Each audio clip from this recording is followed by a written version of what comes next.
Creating a work order for issue B15.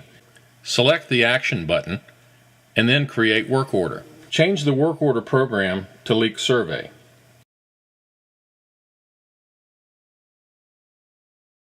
Set the priority to High. Dictate the summary of the work to be done under the work order, which is looking for and repairing a leak on Clee Drive between hydrants H114 and H115.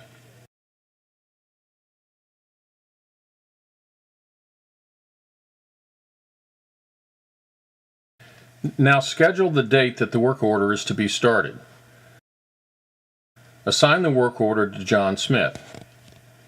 Now add assets that may be associated with the work order, hydrants 114 and 115, as well as pipe P2 on Clee Drive.